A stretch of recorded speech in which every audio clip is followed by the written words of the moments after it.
say don't touch it. Dad, what's wrong with the telly?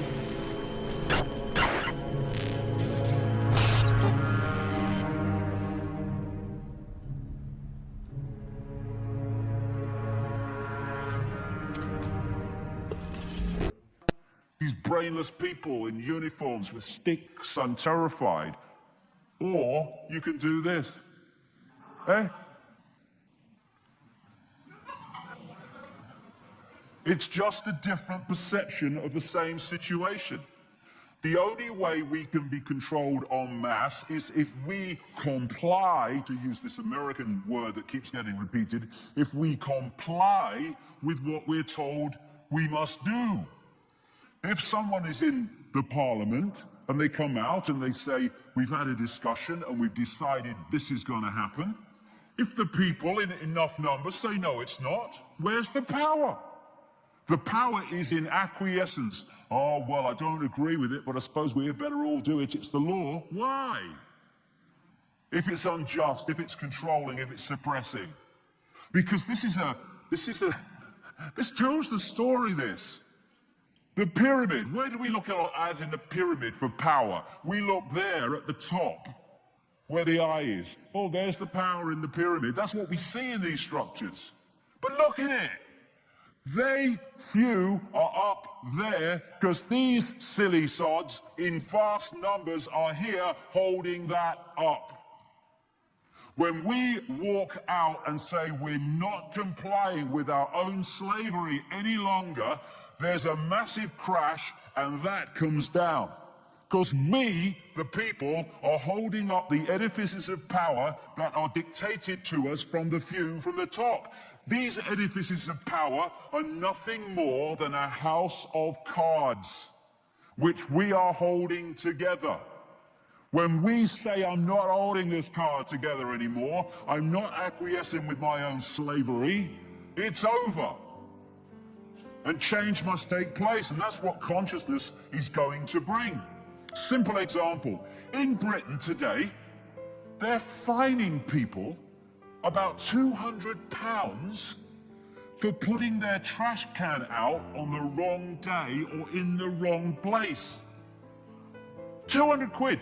And what happens? People go, it's terrible. That's Big Brother coming in. I think it's disgusting. And the next thing is, what's on the TV tonight? Now, what if instead of moaning, thousands of people in that area put their wheelie bins, their trash cans out in the wrong place on the wrong day indefinitely until the law was changed? Doing it like that, the system couldn't cope. It can pick people off individually, yes, but together, we're not having this. They can't do it. We have the power. We've just given it away. This says your vote is your voice. Rubbish. If you've got the choice between voting for this mask on that face and that mask on that face, there is no voice and there is no choice. We're not going to change this politically. We're going to change this by ceasing to acquiesce and cooperate with the system that enslaves us. If we won't comply, no, the system can't function. That doesn't mean we don't comply with everything. There's lots of things that, okay, that's all right, we should do that, it helps to organize society. But imposition, control, suppression, injustice, no. In California now, there are hundreds of thousands of people a month losing their homes. And let's take this round, shall we? Why are you losing your home? I can't pay the mortgage.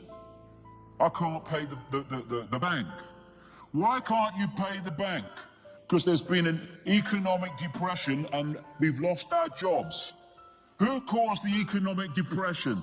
The banks that are now taking your home away. And you're leaving? You're leaving? What are we doing? We face that injustice and we pack our bags and walk out. What if those hundreds of thousands of people a month who've been subjected to that in one American state alone said, we ain't leaving. We're not leaving because the people making us leave are the people that have created the reason we have to leave. The system couldn't cope. It can pick people off individually. It can get people to do it en masse when they just acquiesce. When we say we're not having it in any like numbers, this is why coming together is so important.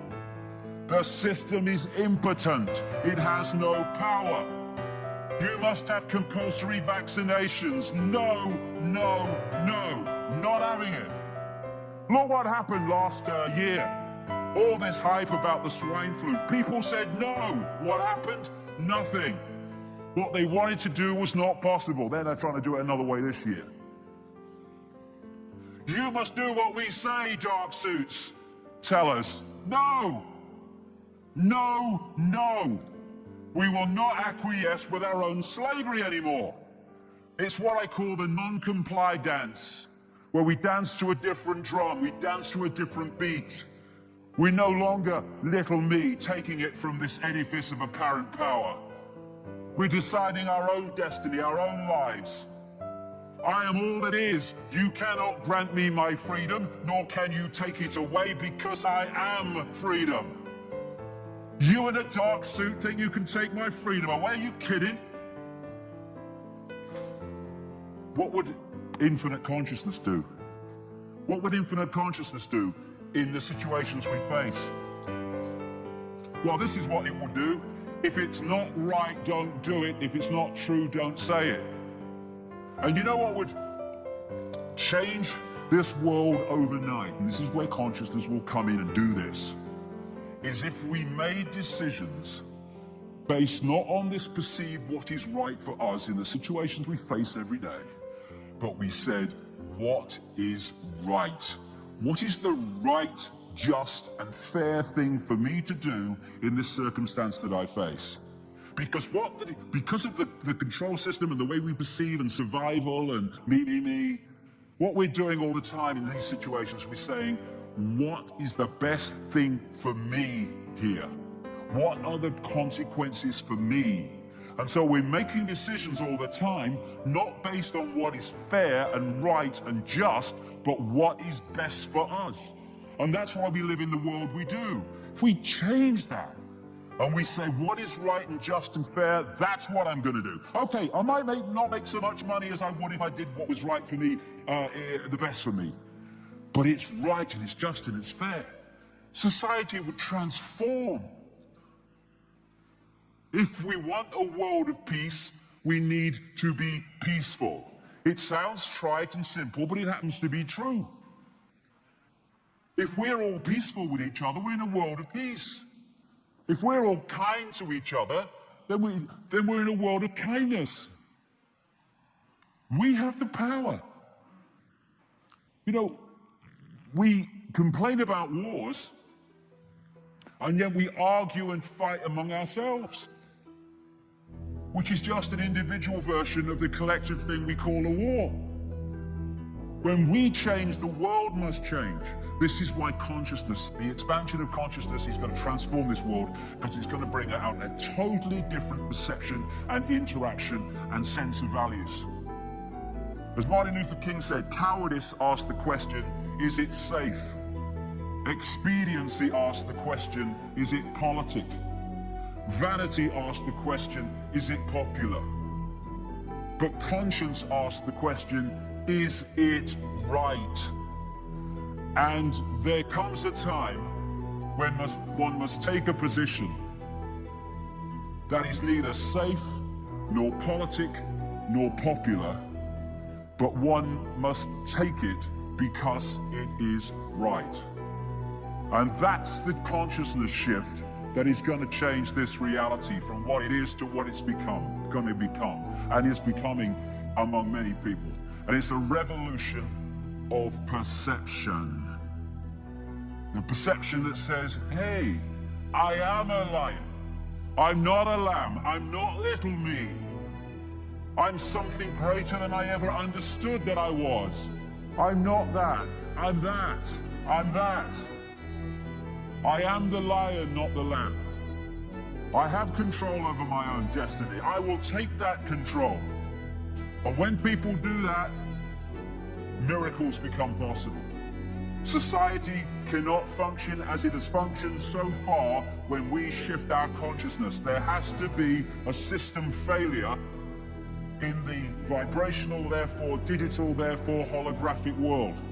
And we're being given the opportunity now with this truth vibrations, and as it moves on and it's getting quicker all the time, the quickening, to open the door, to open the lock, to open the key, to say, as the poet Shelley said, the English poet, rise like lions after slumber, in unvanquishable number. Shake your chains to earth like dew, which in sleep have fallen on you. Ye are many, they are few. And when we realize that, they've already realized it. That's why they're terrified of us waking up. When we say enough, no more slavery, no more little me, and we express the true magnitude of who we are, we'll realize the chains can be broken. Because they weren't there at all, really. They were just chains in our mind, believing that someone had power over us when they didn't. It's time to fly. It is time to fly. Thank you very much. Thanks for coming. It's been a great day. Thank you. Thank you. Thank you very much. Thank you very much. Thank you. Thank you. Thank you. Enemy is approaching fast. Requesting orders. General, what should we do? There's no response from command. Or from party leader Cuillin. Stand down!